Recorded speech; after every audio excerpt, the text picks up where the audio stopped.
Olá pessoal, essa é a nossa primeira aula, o nosso primeiro encontro e nós vamos falar sobre Evangelhos e Atos, tá bom?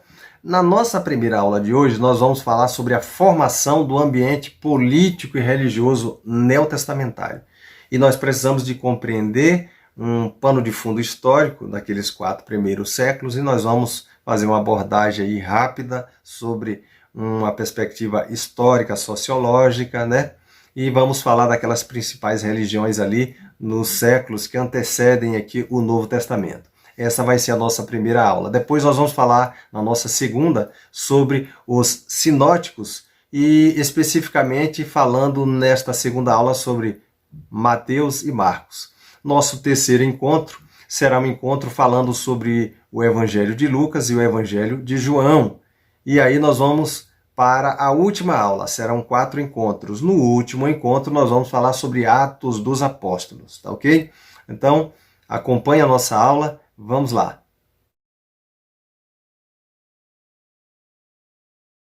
Esse ambiente político, religioso, neotestamentário deve ser compreendido, a princípio, no seu contexto anterior ao Novo Testamento. Por quê? Porque nós precisamos compreender o período interbíblico, ou seja, aquele período que está entre o Antigo Testamento e o Novo Testamento, né? É aquele período nas nossas Bíblias entre a história relatada em Malaquias e o início do Evangelho de Mateus. Esse período é conhecido como período interbíblico ou período intertestamentário. E nós vamos compreender como vai se desenvolvendo esse contexto histórico, político, religioso para nós podermos adentrarmos ao Novo Testamento, aos Evangelhos e assim sucessivamente. No período interbíblico, nós vamos fazer uma síntese aqui especificamente do período, ou os períodos da história do povo grego, né? Para a gente se situar melhor. Nós temos vários povos nesse contexto, mas nós vamos focar aqui os períodos da Grécia, né? Do povo grego, para que a gente possa se situar nesse contexto aqui helenístico, que é mais importante para o desenvolvimento da nossa compreensão, né, deste período aqui, que é o período interbíblico, para a gente adentrar ao Novo Testamento. Bom, a história da Grécia Antiga, ela é dividida em 5 períodos, né? Então, período de formação pré-homérico, período homérico, e nós vamos ter depois o período arcaico, do ano 800, depois aí da obra de Homero, até o ano 500 a.C. Esse é o terceiro período da história da Grécia, o período arcaico, tá? De 300 anos aproximadamente aí. Nesse período aí, nós vamos ter o surgimento das polis, né? Das cidades-estados da Grécia Antiga. A cultura da Grécia vai continuar se expandindo por todo o Mediterrâneo, vai avançar, né? Essa cultura grega e também o alfabeto, né? E a literatura grega vai se despontar aí nesse contexto com maior vigor, né? Já desde o século IX, aí, 800 e pouco, nós temos aí as obras de Homero, a Ilíada e a Odisseia, mas é no período aí do século VIII ao V que isso vai ter uma visibilidade maior. Depois do período arcaico, nós vamos ter aí o período clássico. O período clássico da história da Grécia, ele vai entre os anos 500 ao ano 338 a.C., né? Vai ser um auge da civilização grega pelo avanço, né, da literatura, da cultura, da arte e de tantas outras coisas que nós conhecemos acerca da civilização grega. Nesse contexto, talvez nós conhecemos mais amplamente, ou ouvimos falar mais amplamente, acerca da literatura grega, né, dos grandes filósofos que surgiram nesse período aí. Nós podemos citar inúmeros filósofos aí, Sócrates, Platão, Aristóteles. Antes deles nós podemos ter Anaximandro, Anaximêndides e tantos outros filósofos que são deste período aí clássico, né? E nós vamos ter um que é bastante conhecido aí, que é o Platão, né? Platão é um dos filósofos bastante conhecido. Sócrates, Platão e Aristóteles. Aristóteles vai ser um filósofo importante nesse contexto, porque ele vai ser um dos personagens aí que será de grande importância para a nossa compreensão aí no contexto helenístico de Alexandre Magno o Grande, tá bom? Então nós vamos observar aí no contexto de Aristóteles, Alexandre o Grande também sendo o grande imperador. Mas falando agora do período helenístico, que é o último período, nós temos aí pré-homérico, homérico, período arcaico, período clássico, que vai até 338, e depois do ano 338 a.C. até o ano de 136 a.C., nós vamos ter o período helenístico. O período helenístico é o período que nós vamos nos deter aqui na nossa aula, tá? Eu só falei destes 5 períodos aí, começando do pré-homérico até o helenístico, para a gente ter uma visão rápida da história, né? Ou dos períodos da história grega. Então, nós temos aí esses 5 períodos e nós vamos estudar especificamente, na nossa introdução desta aula, desta disciplina, o período helenístico, que vai do 4º século ao 2º século antes de Cristo, ou seja, do ano 338 até o ano 136 antes de Cristo. Quando nós vamos ter nesse finalzinho deste período aí o declínio, né? O declínio da civilização grega. É no 4º século que nós vamos ter, ou no 2º século, que nós vamos ter o declínio da civilização grega. Mas vamos parar um pouquinho aqui e refletir no período helenístico. No nosso mapa aqui nós temos a Grécia, né, ou a Hellas, como a gente fala no grego. Vocês podem observar aí o mapa e as regiões, né? No centro você tem a Grécia, depois você tem a Itália e também a região da Ásia Menor. Você observa aí nas partes vermelhas do nosso mapinha que a Grécia, nesse período aí, ela começa a se expandir, né? O império começa a conquistar, ganhar força, né? E conquistar povos, vários povos aí de várias nações. E aí, onde vai se despontar o império grego, né? No período helenístico. Agora que nós passamos e observamos que o império grego ele vai começar a ganhar várias civilizações, conquistar vários povos, agora nós vamos ter uma visão, né, dos domínios diferentes aí, tá bom?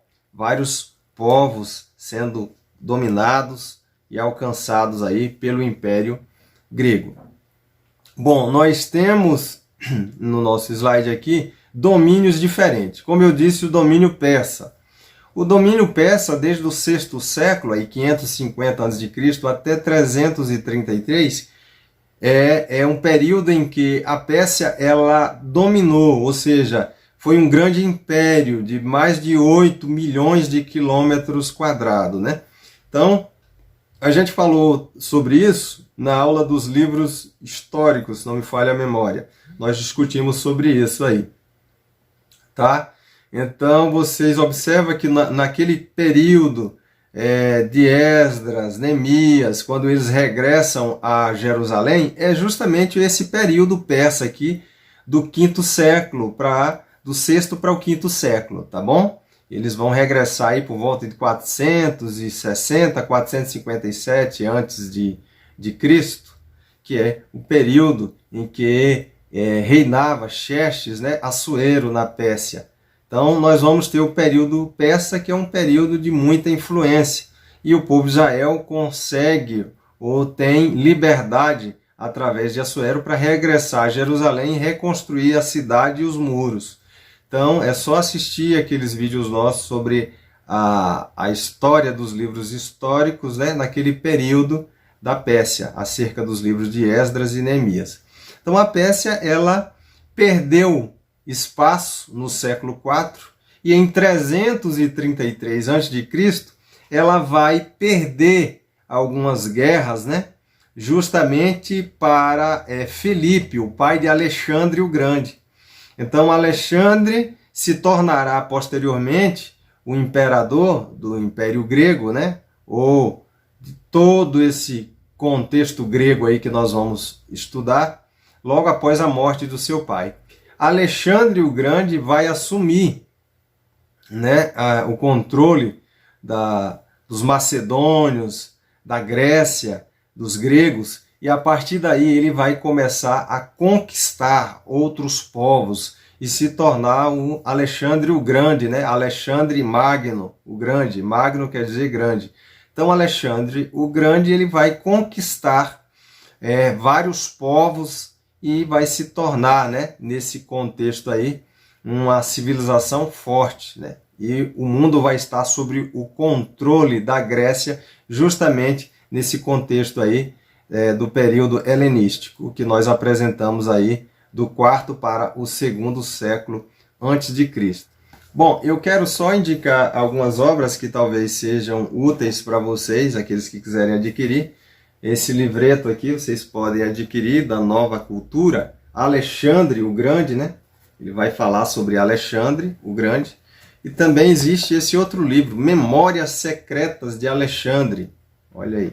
Aqui você vai ter neste livro, Memórias Secretas de Alexandre, da editora Objetiva, que é um livro também que vai falar sobre Alexandre o Grande. Então são duas obras aqui interessantes, para que vocês possam adquirir e conhecer um pouco sobre a trajetória de Alexandre. Além disso, eu costumo apresentar as Bíblias de edição católica, né? As Bíblias de edição católica. Por exemplo, a Bíblia de Jerusalém, que é bastante conhecida, você vai ter na Bíblia de Jerusalém os livros dos Macabeus. Então você vai ter a oportunidade de ler o primeiro livro dos Macabeus e o segundo livro dos Macabeus. O primeiro livro dos Macabeus, ele vai iniciar justamente nesse contexto histórico de Alexandre. O primeiro capítulo já vai iniciar-se falando acerca de Alexandre o Grande e da sua conquista, né? E da sua conquista. Então, é importante você ler tanto o primeiro livro dos Macabeus quanto o segundo, para você se situar nesse contexto histórico aí dos livros, né, extrabíblicos que nós temos aí, que são os livros dos Macabeus. Mais uma obra que eu considero importante aqui é da editora Moderna, Visita à Grécia Antiga. Aqui neste livrinho, ó, Visita à Grécia Antiga, você vai ter bastante informação sobre a Grécia Antiga e os 5 períodos aí da Grécia Antiga, tá bom? Para aqueles que gostam de pesquisar, temos História do Mundo para quem tem pressa. Esse livreto eu gosto porque ele é uma síntese e ele vai trabalhar aí também sobre os períodos, tá bom? Vários períodos, inclusive o período grego. História do Mundo para quem tem pressa, da Emma Marriott, que é um livro bem interessante da editora Valentina. Então, existem algumas obras que podem nos auxiliar na compreensão, né, desse período aí helenístico. No final, vamos dizer assim, da história da Grécia Antiga, nós vamos ter o período helenístico, onde você vai ter inúmeras obras que podem ser úteis para o nosso conhecimento e ampliar aí, né, o conhecimento desse período. Na área bíblica, eu quero apresentar 2 livros aqui importantes para nós, tá bom? Um dos livros é o período interbíblico. Este livro aqui, ó, o período interbíblico, 400 anos de silêncio profético, da editora Agnus. Vai ser um livro importante para vocês conhecerem. Vai estar na bibliografia, eu vou disponibilizar para vocês aqui após a nossa aula, após o nosso encontro. Tá? Inés Tognini vai trabalhar o contexto, né, desse período aí, nesse período aí de 400 anos de silêncio profético. Além desse livro, eu costumo apresentar um outro, Entre o Antigo e o Novo Testamento, esse livreto aqui, ó, da editora Abba Press. Este livro é muito bom, do David Russell. David Russell é o período entre o Antigo e o Novo Testamento, o período interbíblico, para a gente conhecer um pouco mais deste período e do contexto religioso, político e histórico entre os dois testamentos, tá? E a história, né? História dos Hebreus. Este livro, História dos Hebreus, do Flávio José. Olha, essa obra minha é mais antiga. Talvez vocês estão... A minha eu comprei em 2004. Já faz alguns dias, tá? História dos Hebreus. Essa obra completa, né? De Flávio José, o historiador Flávio José. E esta obra vai falar de todo esse contexto aí, tanto grego, macedônio, grego aí helenístico, quanto também do período dos Macabeus, tá? Já na Antiguidade Judaica, no finalzinho ali dos capítulos de Antiguidade Judaica, ele vai trabalhar essa parte histórica aí que é importante para a gente conhecer, né? A história que precede, né, o contexto neotestamentário, ou seja, o período interbíblico. Tranquilo? Então nós temos o fim do período persa e início do período grego. Como eu disse, o livro dos Macabeus e Flávio Joséfo e esses outros livros do David Russell e também Enéas Tognini no período interbíblico, eles vão apresentar para nós a história, né, do povo grego justamente nesse período de conquista e de declínio. Nós vamos ter nestas obras informações acerca deste período de ascensão, né, de Alexandre o Grande e Alexandre o Magno. E como eu disse, você tem ali o contexto filosófico, né, de Aristóteles e o Alexandre o Grande, que é instruído a partir de Aristóteles, né? Você tem Sócrates, Platão e Aristóteles. Aristóteles está nesse mesmo contexto aí de Alexandre. Alexandre, após a morte do seu pai, como eu disse, assume o controle do povo, né? Daquela civilização helênica, daquele povo grego, tá? E aí vai se iniciar a helenização, ou seja, os povos serão alcançados e a língua grega ela vai sendo implantada nas diversas civilizações, nas várias culturas diferentes, e a língua grega vai se tornar uma língua popular, koiné, comum, né? Ela vai se tornar comum desde 330 a.C. até 330 aproximadamente depois de Cristo. Então é nesse contexto de Alexandre e pós-Alexandre que nós vamos ter a helenização. Os povos serão alcançados pelo grego Alexandre e esta língua será implantada em diversas culturas, como eu disse, e o grego vai se tornar a língua comum nesse contexto do Império Grego e posteriormente até dentro do próprio Império Romano, tá bom?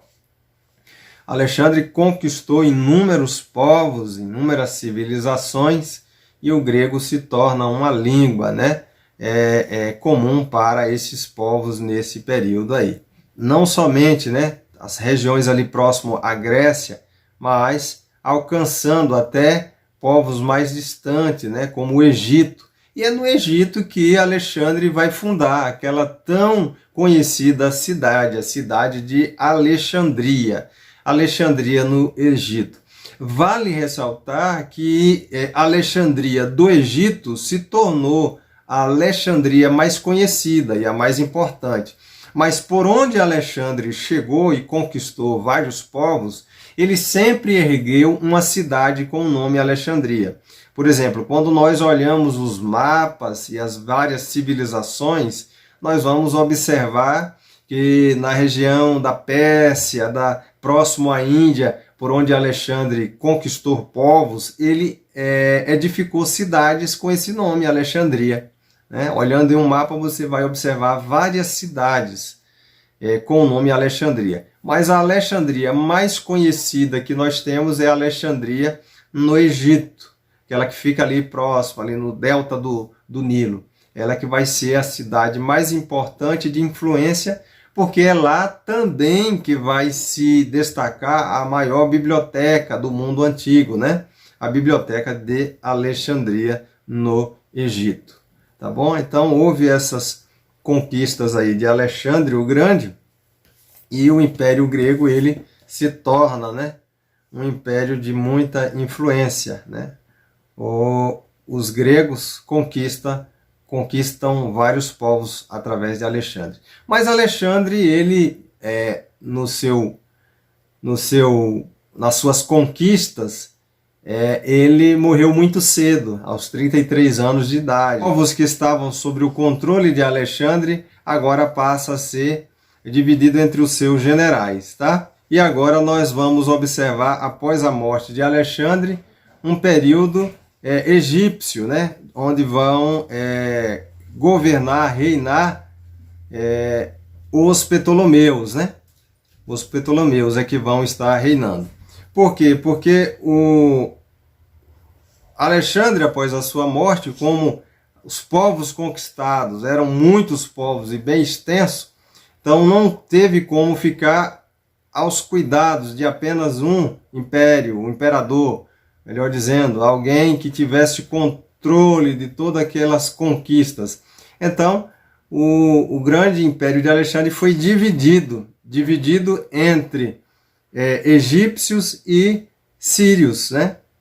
Então você vai ter aí a divisão do Império Grego entre os egípcios, dominaram uma parte, e também o domínio sírio, né?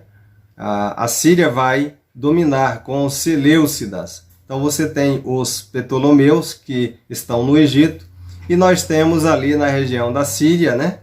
Justamente naquelas regiões da Antioquia da Síria, aonde você vai ter os Seleucidas, que é justamente um dos generais de Alexandre, Seleuco, e o outro Ptolomeu, né? Ptolomeu fica com essa região do Egito e outras mais, e a região ali da Síria e outras mais fica com Seleuco, e aí os Seleucidas é que vão reinar naquele contexto ali do Império dividido, né? Entre os generais de Alexandre o Grande, tá? Então nós temos aí o reino dividido, aquele império dividido. Depois desse contexto aí, a gente falando de forma bem rápida, nós vamos observar agora o domínio dos Macabeus.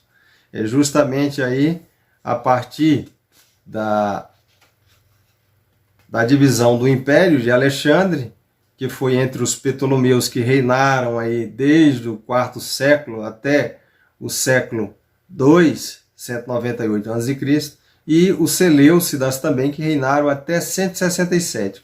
Nesse contexto aí, a partir do ano 167 a.C., é que nós vamos ter agora o domínio dos Macabeus. Por quê? É porque justamente nesse contexto aí, os Seleucidas estavam dominando, né, aquela região bem próximo de Jerusalém, e Jerusalém ela foi, até certo ponto ali, conquistada, dominada pelos Seleucidas nesse período aí, né? Então, você vai ter, nesse contexto aí, Antíoco Epifânio IV, como é conhecido, Antíoco Epifânio, né? O Epífanes, como outros chamam, mas nós chamamos aqui de Antíoco Epifânio IV. O Antíoco Epifânio vai ser um dos personagens, né, nesse contexto aí, que vai invadir Jerusalém, e nós conhecemos lá também pelo livro de Daniel, que ele vai invadir Jerusalém nesse contexto, vai conquistar Jerusalém e vai fazer sacrifícios, né, impuros aos seus deuses no altar de Jerusalém, tá? Então, no período em que os Seleucidas vão conquistar a região de Jerusalém, nós vamos ter aí o templo sendo profanado, e Antíoco vai oferecer o sacrifício de um porco sobre o altar de Jerusalém, né, a Zeus, que era o deus dos deuses na mitologia grega. Então, nesse contexto aí, vai se despontar, né, algumas revoltas contra esses governantes, né, especificamente aí dentro do contexto de Antíoco Epifânio, vai surgir as revoltas dos macabeus. Por quê? Matatias, ele morava nas regiões de Jerusalém, de Modena. Modena era uma cidade ali na região de Jerusalém, e ele foi interrogado pelos representantes do império naquele contexto, e era obrigado, né, esse velho ancião, Matatias, a oferecer sacrifícios aos deuses. Mas ele rejeitou, né? Ele rejeitou e preferiu guerrear, né? Guerrear contra essas imposições dos Seleucidas ali naquele contexto ali que nós estamos, ou que eles estavam ali no século II a.C. E aí Matatias, ele vai guerrear e vai matar, né, aquele general ali enviado, e alguns judeus rebeldes ali que profanaram, preferiram obedecer às ordens e não continuar sendo fiéis a Deus. E aí Matatias era o sacerdote, ele se revolta ali, mata aquele representante dos Seleucidas, e então começa, né, uma certa guerra, um confronto ali nesse contexto aí dos Seleucidas e de Antíoco Epifânio, que era um dos representantes ali da Síria, né? E é daí que vai surgir a tão conhecida Guerra dos Macabeus, que é contada lá no livro dos Macabeus e que é contada em outras obras que nós temos publicadas hoje também. A revolta dos Macabeus se dá justamente com o pai de Judas Macabeus. Judas Macabeus tem esse nome de Macabeus, talvez, alguns dizem que talvez pelo formato, né, da sua cabeça tá um pouco parecida com o martelo. Essa é uma das teorias, existem outras. Mas, dentre as teorias, essa é uma delas, em que Judas ele era chamado de Macabeus por essa questão. E aí, após o pai de Judas, Matatias, morrer, Judas Macabeus continua nesta revolta, né? E não se dobrando aos sacrifícios, aos deuses, à profanação de Jerusalém. Mesmo havendo a profanação do templo, eles não se dobraram e preferiram honrar o nome do eterno Deus de Israel e guerrear contra. E com isso, um grande número de pessoas começou a se vincularem a Judas Macabeus e aos seus irmãos, né? Judas, Simão e tantos outros aqui que nós temos dos Macabeus, que vão guerrear nesse contexto aí. Os Macabeus vão guerrear em 7 guerras ao todo, e vão vencer aí pelo menos 6 guerras, né? Deus deu vitória para os Macabeus em todas essas pelejas e todas essas guerras contra os inimigos, né? Os Macabeus sempre venceram os inimigos de Israel, porque os Macabeus são um povo da nação de Israel. E é justamente esses Macabeus que vão continuar honrando ao nome do eterno Deus de Israel e não se dobrando diante das imposições dos Seleucidas e daqueles que profanaram tanto o santuário quanto os costumes de Israel. Forçou, nesse contexto aí, muitos judeus foram forçados a comerem carne de porco, não guardar o sábado, né? E tantas outras coisas que eles tiveram que se submeter. Já os Macabeus não se dobraram, levantou-se um grande exército e pelejaram contra não somente os seguidores de Antíoco Epifânio IV, mas de todos os outros sucessores que fizeram parte do domínio dos Seleucidas nesse contexto aí, tá? Então vocês vão observar 7 guerras que existiram entre aí os macabeus e os inimigos do povo de Israel, que posteriormente conseguirão vencer os macabeus na última guerra, na 7ª guerra. Mas nós vamos ter aí 7 guerras dos macabeus, vencendo eles 6, somente na última, sofrendo uma derrota parcial aí por seus inimigos aí, inimigos do povo e da nação de Israel, tá? Mas já nesse finalzinho aí do período dos macabeus, 167 a 63, quando vai se findar o período dos macabeus, vai entrar o domínio romano. Então Israel estava em guerra dos macabeus contra os seleucidas, mas é neste finalzinho aí que o Império Romano vai se despontar, né, com grande força e fazer as suas conquistas e vencer os seleucidas e se tornar aí o grande império, né? O primeiro livro de Macabeus.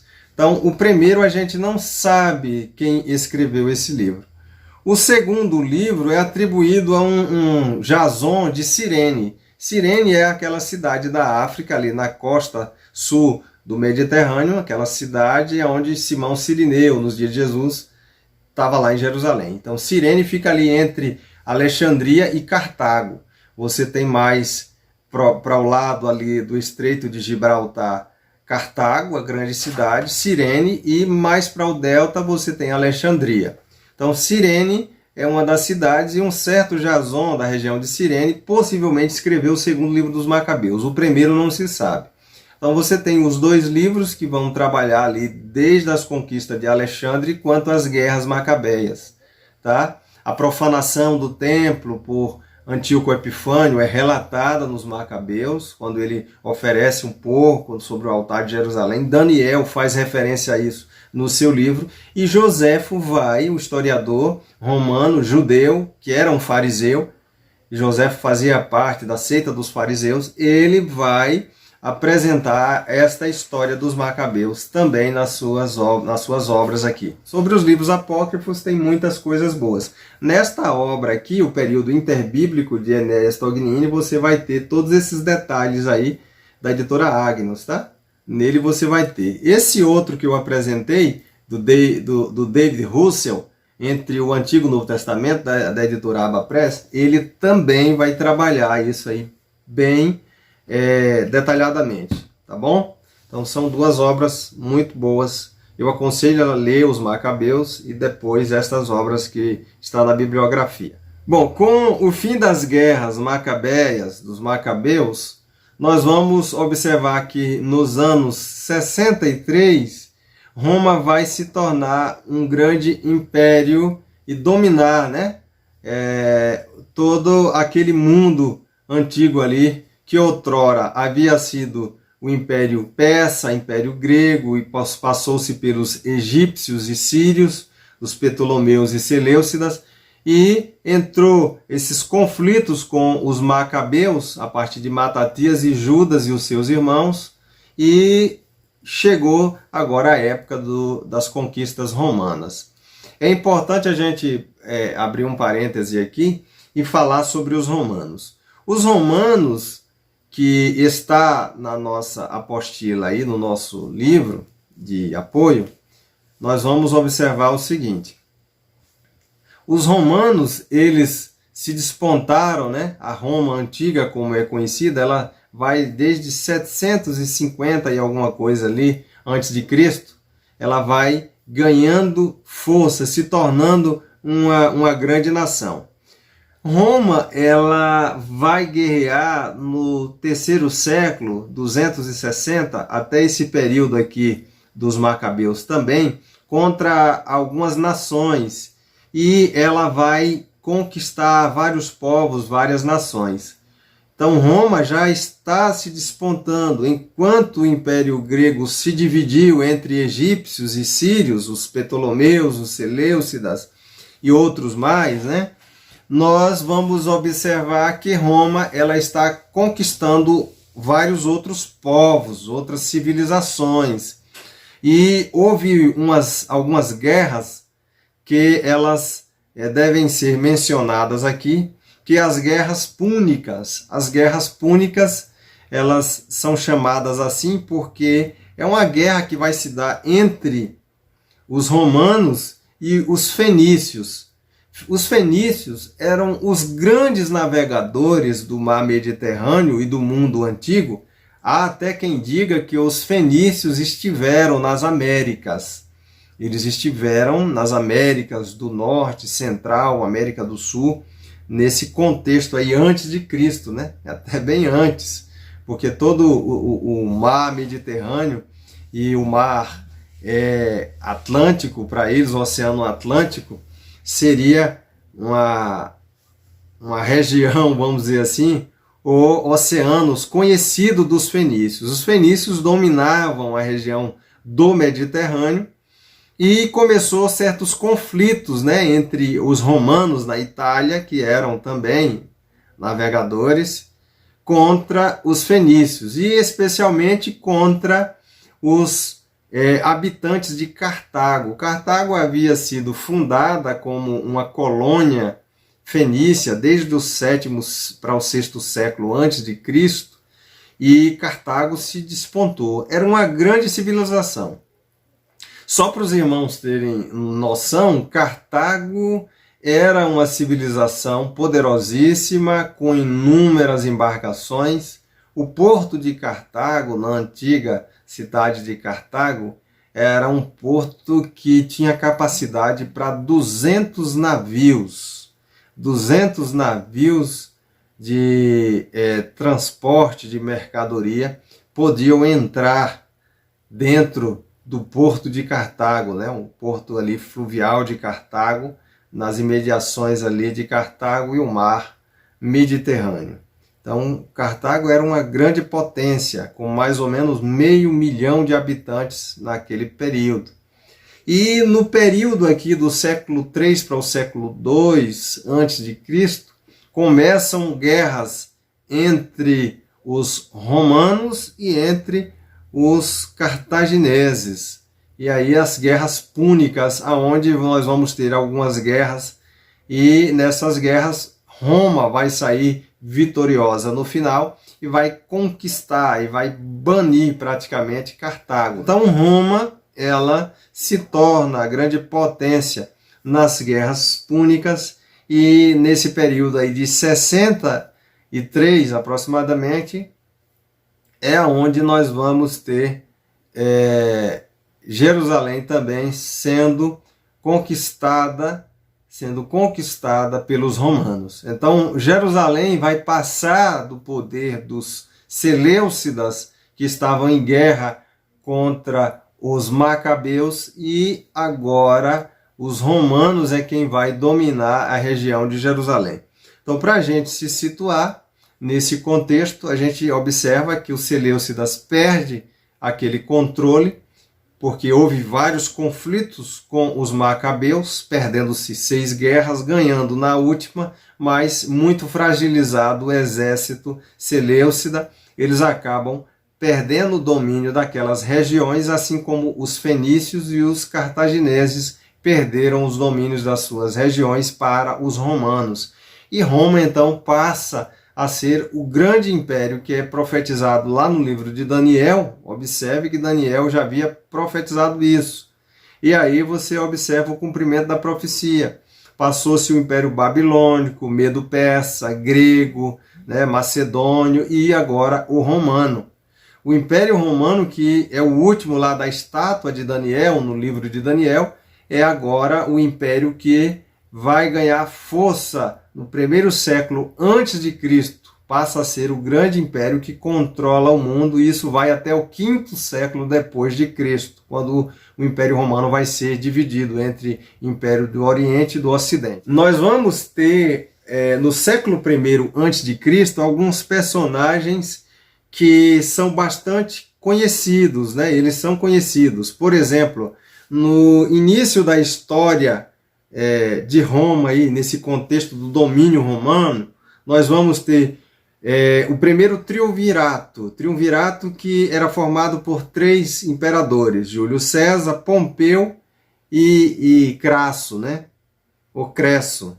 Crasso, na verdade, a pronúncia. Então, você tem Lucínio Crasso, Pompeu e Júlio César, que são os 3 governantes do Império Romano aí. Depois da morte de Júlio César, né, que ele foi assassinado ali pelo Senado, alguns dos senadores romanos assassinaram Júlio César, aí nós vamos ter um certo conflito e surgirá novamente agora em Roma um segundo triunvirato, que se dará com Antônio, Otávio e Lepto. Então esses 3 formarão agora um novo triunvirato e serão os representantes aí de Roma, aí no primeiro século, aí por volta do ano 40 antes de Cristo, tá? Então Antônio é o personagem, Marco Antônio é um personagem bastante conhecido. Deixe-me apresentar para vocês, existe até esse livro aqui, olha, Marco Antônio e Cleópatra. Esse livro aqui vai contar um pouco da história de Marco Antônio e Cleópatra. Vale a pena depois vocês adquirirem para vocês conhecerem um pouco da história de Marco Antônio e Cleópatra. Marco Antônio, ele se torna o personagem mais importante no segundo triunvirato romano aqui, nesse contexto de guerra, de poder, de política, de domínio dos povos no mundo antigo, do mundo antigo ali conhecido. Marco Antônio, no segundo triunvirato, se torna esse personagem de grande destaque. Antes dele, como eu disse, Júlio César. Cleópatra havia sido esposa de Júlio César. Posteriormente, ela se torna mulher de Marco Antônio, né? E é por isso que nós temos aí essa obra aqui, Marco Antônio e Cleópatra. Eu tenho uma fantástica obra aqui, talvez vocês não conheçam, mas olha só, eu tenho essa monumental obra aqui sobre Cleópatra, de Margaret George. Margaret George escreveu essa enorme obra aqui em 3 volumes sobre Cleópatra, a rainha Cleópatra, né? São 3 livros aí de mais de 600 páginas cada um deles. Então existe uma obra aí, para quem quiser estudar a vida da rainha Cleópatra, uma rainha do Egito, né? Mas que estava nesse contexto aí, saindo do contexto, vocês observaram, o egípcio, dos Ptolomeus, dos Seleucidas, que são os representantes do Império Dividido de Alexandre, as guerras macabeias, e agora você tem Roma no poder. E aí, nesse poder romano, você vai ter Júlio César no primeiro triunvirato sendo o mais importante, sendo assassinado, depois Marco Antônio no segundo triunvirato, sendo outro também de grande influência. Depois vai se destacar, depois da morte de Marco Antônio, vai se destacar Otávio. E nós temos uma obra que eu considero importante aqui, é a obra de Suetônio, que escreveu a vida dos 12 Césares, ó, os 12 Césares. Ele vai trabalhar nesta obra. Suetônio é contemporâneo de alguns apóstolos, porque ele nasce aí por volta do ano 69 depois de Cristo e vai morrer lá por volta do ano 150 depois de Cristo. Ele vai trabalhar sobre os 12 Césares. Então, o primeiro César a ser apresentado aqui no livro de Suetônio é justamente o Júlio César, né? Júlio César é apresentado aqui na obra, né? Na obra de Suetônio, né? Ele vai trabalhar aí que os 12 Césares do Império Romano. Ele vai começar com Júlio César, depois ele vai falar sobre Otávio Augusto. Talvez um dos mais conhecidos seja Nero, né? Nero, que está lá no contexto de Paulo e de Pedro, já no Novo Testamento. Tá bom? Talvez a gente fale sobre isso no contexto de Atos dos Apóstolos. Mas aqui é só para a gente se situar em alguns personagens e também conhecer algumas literaturas que vão falar sobre os 12 Césares que estão na história e que fazem parte desta história do contexto aí do período interbíblico, onde nós temos aí o fim do período interbíblico para a gente adentrar ao Novo Testamento e conhecer melhor o Novo Testamento a partir de uma visão histórica do período interbíblico. Por volta ali do ano 40 a.C., Jerusalém vai ser controlada por Herodes o Grande. Todos já ouviram falar de Herodes o Grande. Herodes o Grande é esse personagem que nós podemos dizer que era um idumeu, né? Que era descendente de Esaú. E Herodes o Grande, ele era um judeu meio desconcertado, né? Assim como os idumeus também, que eram certos inimigos do povo de Israel, né? Dos descendentes de Jacó, enquanto que Herodes era descendente de Esaú. Havia esses conflitos entre eles de muitos séculos já. E nos dias de Augusto, que era imperador em Roma, você tem agora em Jerusalém Herodes o Grande, o idumeu, que é conhecido como Herodes o Grande, que vai ser o representante do império ali em Jerusalém, e que vai ser um opressor, um perseguidor, até certo ponto, dos judeus, mas que também ele vai fazer aquela reforma do Templo de Jerusalém. Tá? Herodes o Grande vai ser também conhecido como o grande construtor. Ele é chamado de Herodes o Grande porque foi um grande construtor, né? Para os irmãos ter uma noção, nós temos Cesareia Marítima, que é uma cidade construída ali nas margens do Mediterrâneo, e ela é construída por Herodes o Grande. Herodes constrói um grande porto ali.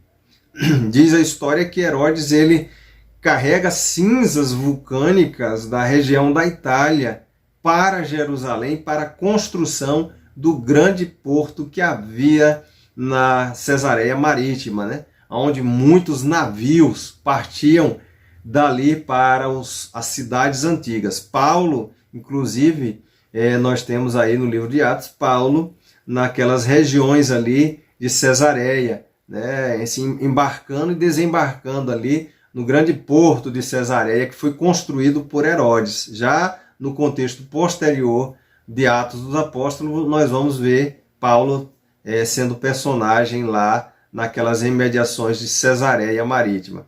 Mas voltando aqui ao contexto do primeiro século, a gente tem Herodes o Grande, que é o grande construtor, que reforma o grande templo de Jerusalém, e inúmeras obras que ele fez em Jerusalém naquele período dele. Tá? Nós temos relatos sobre a vida de Herodes. Herodes não foi uma personagem tão tranquila, né? Aí no século I, fim do século I, ano 40, até o ano 6 aproximadamente, que é o ano da sua morte, é ano 4. Do ano 40 até o ano 4, nós vamos ter a história de Herodes o Grande como sendo o rei na região de Jerusalém, né? E que vai ser mencionado lá no início do Novo Testamento, do Evangelho, especialmente de Mateus. Por que a gente precisa falar um pouco de Herodes o Grande aqui? Porque além de ser um construtor e representante do povo de Roma, do Império Romano, ele era descendente de Esaú. E havia um conflito entre os descendentes de Esaú e de Jacó, né? A gente sabe dessa história. E Herodes o Grande, ele foi um personagem muito problemático. Ele na sua história, ele mandou matar sua própria mãe, mandou matar Mariana, sua esposa, mandou matar alguns filhos, tá? E a história de Herodes você vai poder observar o seguinte, que na sua morte, quando ele morreu no ano 4 a.C., ele sabia que o povo ia festejar pela sua morte. Então, como ele sabia que ninguém ia chorar pela sua morte, a história nos conta que ele mandou prender todos os sacerdotes e mandou assassinar no momento em que ele estava morrendo. Então, o exército romano tinha um documento escrito por Herodes. Quando Herodes morreu, para que as pessoas chorassem naquele dia, o exército romano cumpriu o decreto de Herodes, que foi justamente mandar assassinar todos os sacerdotes. Com isso, a população de Jerusalém chorou naquele dia da morte de Herodes, talvez não pela morte de Herodes, mas pela morte dos sacerdotes. Mas pelo menos houve pranto, essa era a ideia de Herodes, que houvesse pranto e choro naquele dia da sua morte. E como ele sabia que o povo não ia chorar pela sua morte, ele já deixou um decreto assinado que os sacerdotes deveriam morrer para que houvesse choro em Jerusalém, né? Agora a gente vai falar um pouquinho aí da Septuaginta. A Septuaginta é a versão grega do Antigo Testamento, que ela vai surgir aí justamente no terceiro século, 280, 200 a.C., nesse período aí. Então observe aí que no final do período aí dos egípcios para o contexto aí dos Ptolomeus para os Seleucidas é que vai surgir esta tradução da Bíblia. E olha como isso é importante, porque você tem um texto hebraico, mas o povo de Israel é um povo pós-cativeiro babilônico, se lembra do regresso de Esdras e Neemias?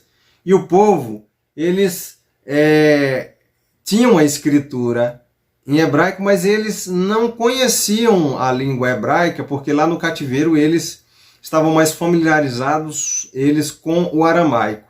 Só que quando chega nesse contexto do século 3, 280 para 200, aí, do fim dos Ptolomeus para os Seleucidas, o grego é a língua comum que vai se expandir, a helenização do mundo. E é justamente aí nesse contexto que vai haver uma solicitação para que o Antigo Testamento dos judeus fossem traduzido para a língua comum do povo, que é a língua grega. E a Bíblia, a Taná, a Bíblia hebraica, foi traduzida como o texto que nós temos até os dias de hoje, a Septuaginta, como é conhecida, a versão dos 70, para ficar na Biblioteca de Alexandria, que é a maior biblioteca do mundo, e é um mundo helenizado. Então, nada mais justo do que uma versão bíblica para que se tivesse todos os livros conhecidos no mundo antigo, na Biblioteca de Alexandria, e tê-lo, esse texto do Antigo Testamento, na língua grega. E aí que é feita essa tradução da Bíblia para a língua grega. E essa Bíblia, que é traduzida no terceiro para o início do segundo século, essa Bíblia, a Septuaginta, que é traduzida aí para o grego, é que vai ser usada no contexto dos apóstolos no primeiro século. Então a gente tem que considerar a importância da tradução da Septuaginta para a evangelização do mundo helenizado no primeiro século. Porque se lembre que eu disse que, a partir de Alexandre, o mundo se tornou helênico. E depois desta helenização, a cultura grega se expande lá em todas as cidades. Era uma língua comum falada em Jerusalém por todas as pessoas comuns naquele contexto.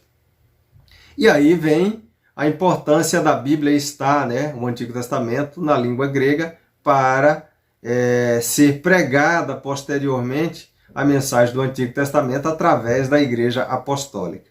Então, só para a gente se situar aí na importância da tradução da Septuaginta que se deu nesse contexto helênico aí. Quero falar ainda sobre as religiões que surgiram nesse período.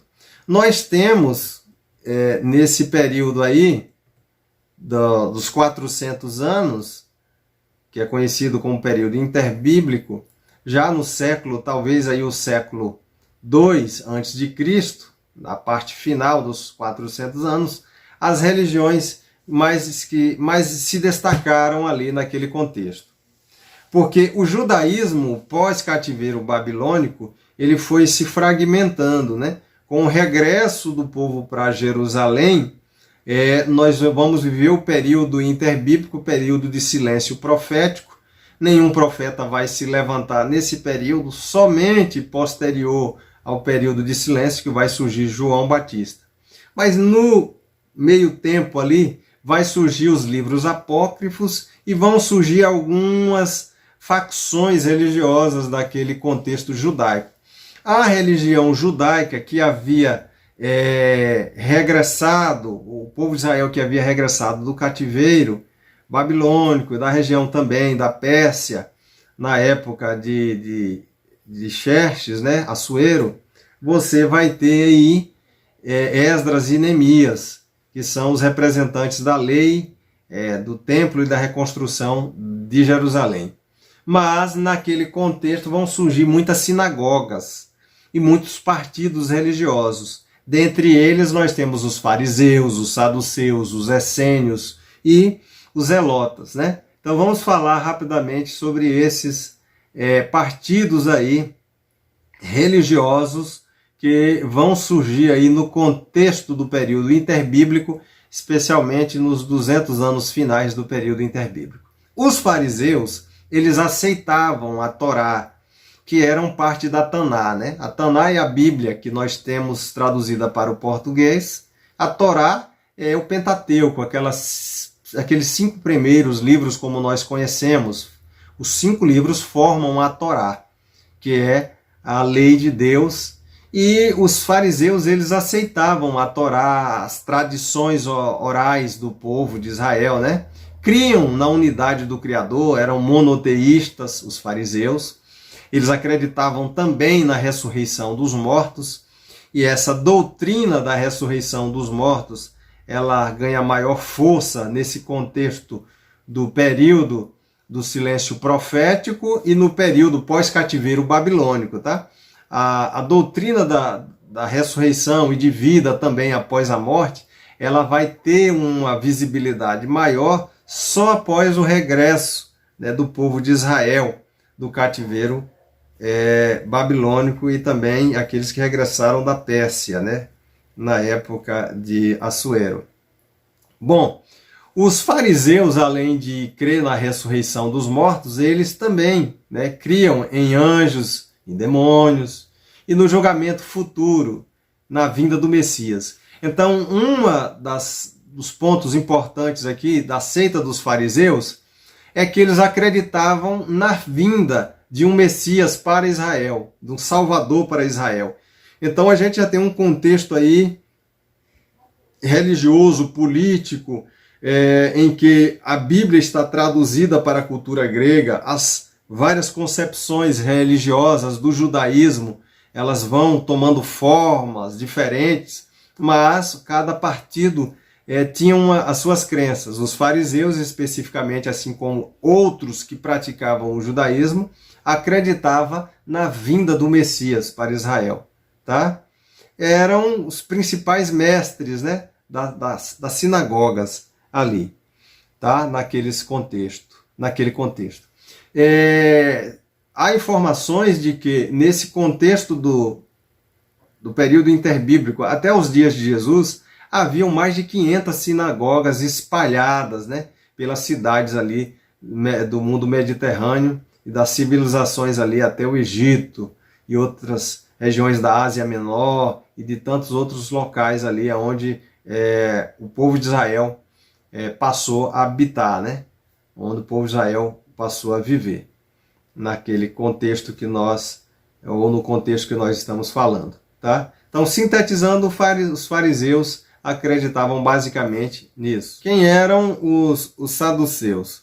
Os saduceus eram um outro partido religioso, eram conservadores, né?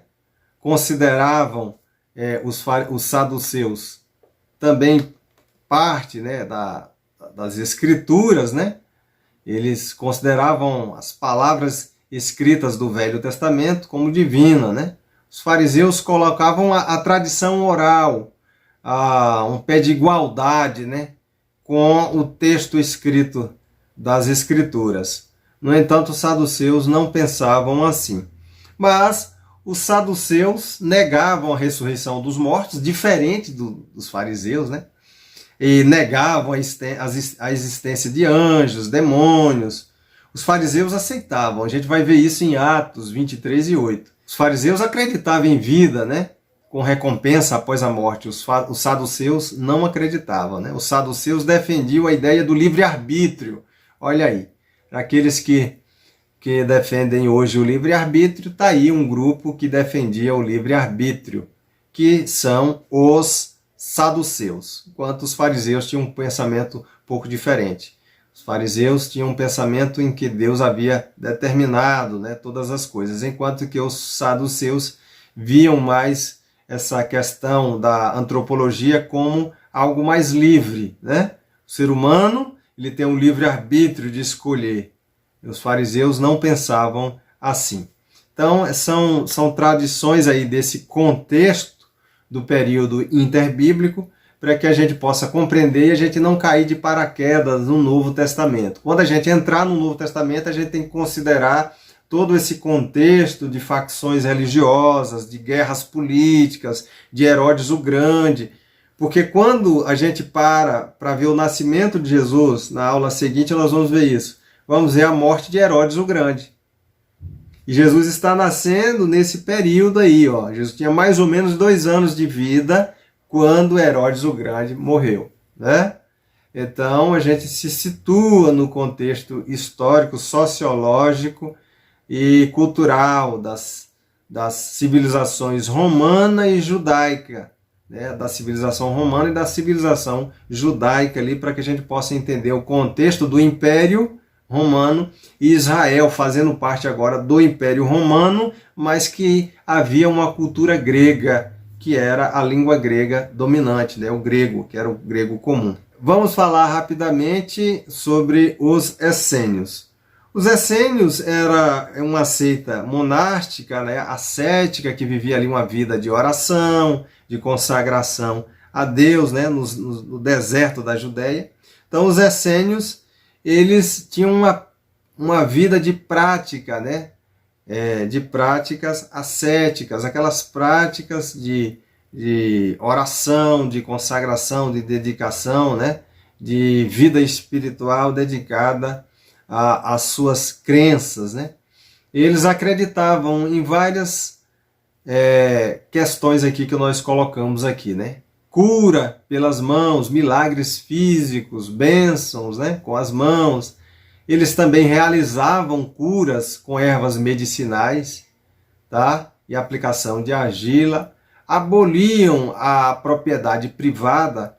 Os essênios, eles viveram isolados na região da Judéia e contribuíram também com a propagação, né, dos escritos, né, e da escrita, como nós conhecemos também, e a preservação do texto, que foi descoberto aí na era do século XX. Os essênios, naquele contexto, alguns mestres, né, não se casavam, adotavam ali o celibato, viviam uma vida celibatária, uma vida de meditação e consagração, né? Tomavam banho antes das refeições, e essa questão dos banhos de purificação é que vai dar base para os batismos, né? Baptizo, mergulhar. Então os essênios em que vão trabalhar essa questão do batismo e as purificações que vão ser desenvolvidas e vai se desenrolar até ao Novo Testamento, chegando ali o batismo de João, né? João o Batista, que batizava no Rio Jordão, porque certamente era uma prática já baseada aí nos essênios. Eles tinham as suas comidas, né? Muito rígidos eles eram nas suas purificações, eram muitas das vezes chamados de nazireus, né? Os essênios. Realizavam, como eu disse, o rito do batismo, né? Nas águas, aqueles que se iniciavam naquela vida ascética com eles, eles batizavam aquelas pessoas, porque era um ritual de purificação. Bom, pessoal, findamos a nossa aula, o nosso primeiro encontro. Na próxima semana nós vamos falar sobre os evangelhos sinóticos e vamos falar especificamente de Mateus e de Marcos. Esse será o nosso segundo encontro. Não se esqueça de se inscrever, dar o joinha, compartilhe e até breve estaremos novamente juntos para o nosso novo encontro. Até lá!